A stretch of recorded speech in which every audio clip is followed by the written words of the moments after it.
A common issue that I am facing within my middle school choir is the issue of singing without support or that overall breathiness.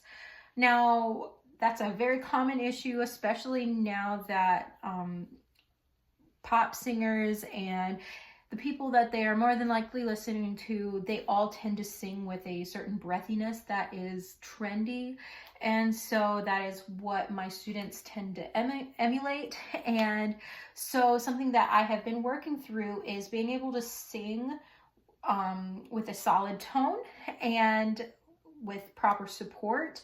This is of course going to set them up for success as their voices are developing and they start to tackle more difficult passages, because as they get harder music, they end up needing to be able to hold out for longer phrases and have more maneuverability, excuse me. And if you don't have proper support, you're not going to be able to have that elasticity in your voice, because you're not going to have air support. It's the foundation to a lot of singing. So, well, all of singing, you have to have good breath support. So, one of the tricks that I've been using with my choir is it's a way to be able to help them identify what they're feeling, because a lot of times they don't really know what part of their body, what type of muscle groups they are using.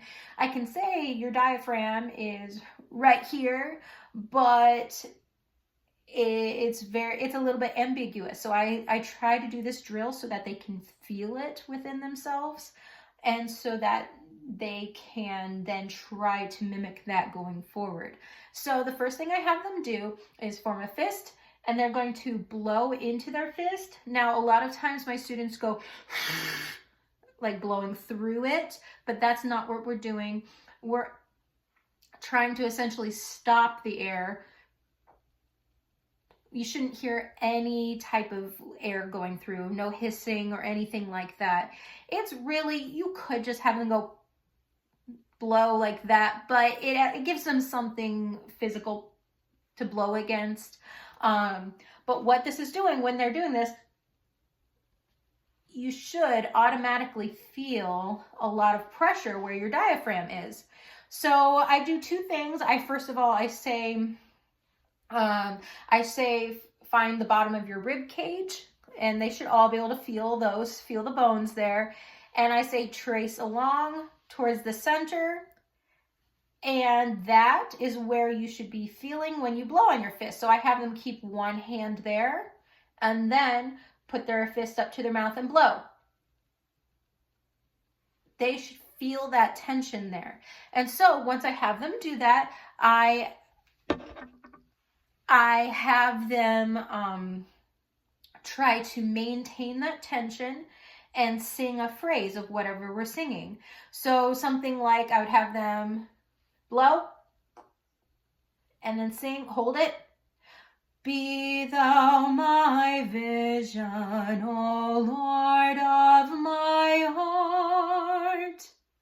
It is a way that they can automatically, pretty much every time, automatically hear a difference and feel a difference. So this is something that I have my students periodically throughout the rehearsal say, hey, stop, check yourself.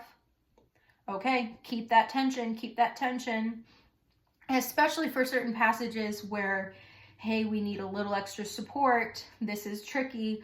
Go ahead and check yourself. As they're still young, they're developing, but this is a way for them to feel it and feel that support that it automatically gives them. And this is something that as they're vocally developing, I am trying to get it to the point where, of course, then it becomes habit, where they can feel it and purposefully provide tension without blowing on your fist, because obviously you can't do that in the middle of a song when you're performing. So I'm trying to do this so that when they're older, they have that muscle memory already starting to be developed and part of their natural musicality. So that is breath support.